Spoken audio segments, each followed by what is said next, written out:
Hello friends, आज की video बहुत ही ज़्यादा यूज़फुल होने वाली है क्योंकि आज की इस वीडियो में भी हम कुछ ऐसे फ्रेजल वर्ब्स देखेंगे जिनका हम अपने डे टू डे लाइफ में बहुत ज़्यादा यूज़ करते हैं। सो फ्रेंड्स, अगर आपको भी दिक्कत होती है फ्रेजल वर्ब्स का यूज़ करने में, इनका मतलब समझने में, तो आप इस वीडियो को एंड तक ज़रूर देखना।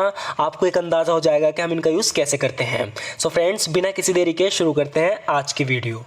सो फ्रेंड्स, आज की हमारी पहली फ्रेजल वर्ब होगी गो ऑफ।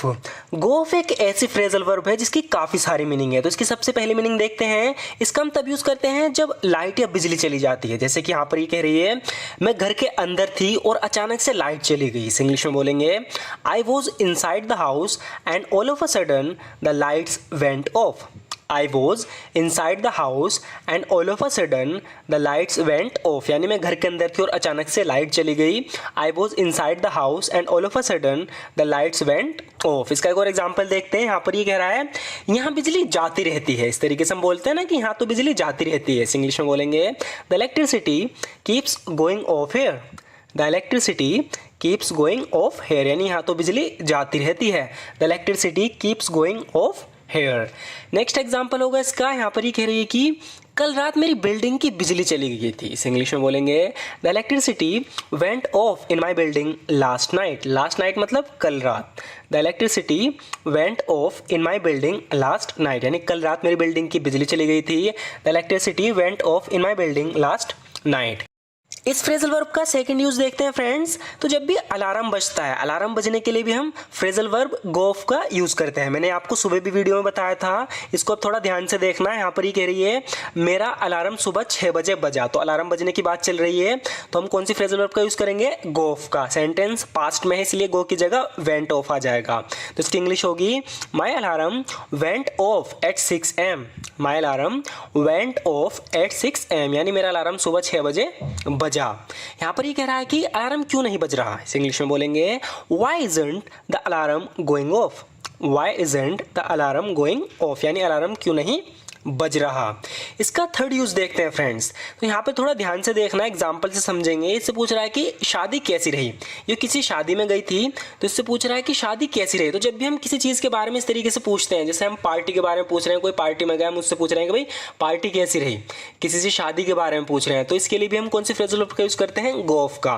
तो यहाँ पर इससे पूछ रहा है कि how did the marriage go of. How did the marriage go of. तो ध्यान रखना, इसका थर्ड यूज है, कह रहा है कि शादी कैसी रही। How did the marriage go of. तो जवाब में कह रही है कि शादी अच्छी रही। इसे इंग्लिश में बोलेंगे, the wedding went of well. The wedding went of well, यानी शादी अच्छी रही। The wedding went of well. यहाँ पर ये कह रही है कि पार्टी बहुत अच्छी गई। कोई इससे पूछ रहा है कि तुम्हारी पार्टी कैसी गई, तो बता रहे हैं कि पार्टी बहुत अच्छी गई, बहुत अच्छी रही। इस इंग्लिश में बोलेंगे, the party went of very well. The party went of very well. तो ध्यान रखना, ये बहुत काम आएंगे आपके जब भी आप इंग्लिश में इस तरीके से बात करोगे। तो कह रही है कि पार्टी बहुत अच्छी गई, the party went of very well. So friends, का जो फोर्थ यूज़ है वो है जब बंदूक से गोली चलती है। इस सिचुएशन में भी हम गो फ्रेजल वर्ब का यूज़ करते हैं। जैसे कि यहाँ पर ही कह रहा है कि उसकी बंदूक अचानक से चल गई, यानी बंदूक से जो गोली थी वो अचानक से चल गई। इस इंग्लिश में बोलेंगे, his gun went of accidentally. His gun went of accidentally, यानी उसकी बंदूक अचानक से चल गई। His gun went of accidentally. यहाँ पर ही कह रहा है कि मैं अपने ऑफिस में था जब बम फटा। तो बम फटने के लिए भी, यानी विस्फोट होने के लिए भी हम गो फ्रेजल वर्ब का यूज़ करते हैं। यहाँ पर ये बता रहा है कि I was at my office. I was at my office when the bomb went of. I was at my office when the bomb went of, यानी मैं अपने ऑफिस में था जब बम फटा। इसका एक और एग्जाम्पल देखते हैं। यहाँ पर ही कह रहा है कि ऐसा लग रहा है जैसे परमाणु बम फट गया हो। इसे इंग्लिश में बोलेंगे, it looks like a nuclear bomb went of. It looks like a nuclear bomb went of. कह रहा है कि ऐसा लग रहा है जैसे परमाणु बम फट गया हो। It looks like a nuclear bomb went off. Next phrasal verb होगी friends go in for. Go in for को थोड़ा अच्छे से समझना है, इसका यूज बहुत ज़्यादा होता है। तो इसकी जो सबसे पहली मीनिंग है वो है जब भी हम किसी फील्ड में करियर बनाने की बात करते हैं। जैसे कि यहाँ पर राजनीति की बात चल रही है, राजनीति में करियर बनाने की बात चल रही है।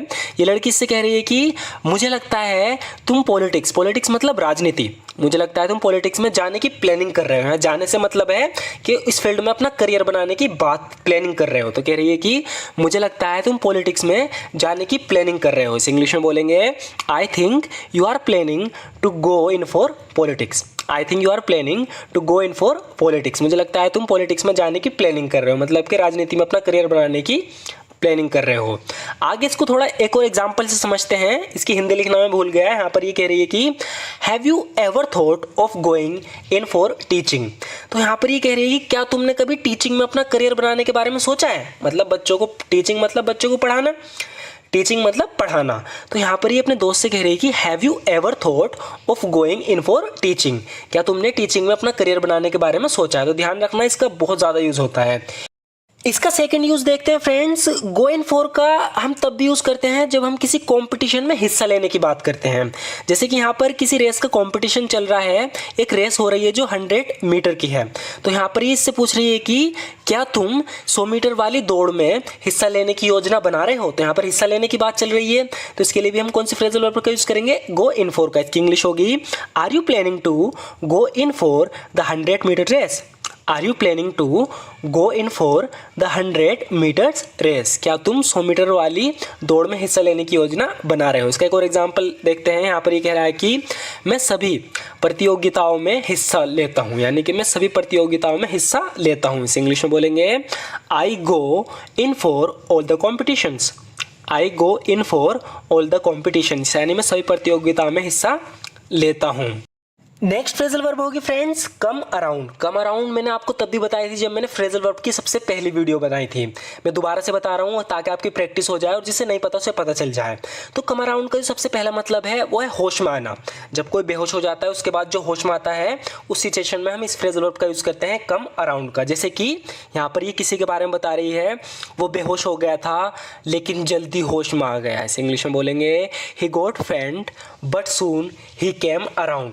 ही got faint but soon he came around, यानी वो बेहोश हो गया था लेकिन जल्दी होश में आ गया। ही got faint but soon he came around. इसका एक और एग्जाम्पल देखते हैं। आगे बोल रही है कि जब उसे होश आया उसकी माँ उसके बेड के पास बैठी थी। इस इंग्लिश में बोलेंगे when he came around his mother was sitting bye her bed. When he came around, his mother was sitting by her bed, यानी जब उसे होश आया उसकी माँ उसके बेड के पास बैठी थी। When he came around, his mother was sitting by her bed। यहाँ पर ये आगे कह रही है कि जब मुझे होश आया, अपने बारे में बता रही है कि जब मुझे होश आया तो मैं कार की पीछे वाली सीट पर पड़ी थी। इस इंग्लिश में बोलेंगे When I came around, यानी जब मुझे होश आया When I came around, I was lying on the back seat of a car। When I came around, I was lying on the back seat of a car। जब मुझे होश आया तो मैं कार की पीछे वाली सीट पर पड़ी थी। When I came around, I was lying on the back seat of a car। So friends आज की वीडियो में बस इतना ही। अगर आपको ये तरीका पसंद हो, अगर आप भी रेगुलर इसी तरीके से प्रैक्टिस करना चाहते हो, इंग्लिश सीखना चाहते हो, तो हमारे चैनल को सब्सक्राइब कर लेना।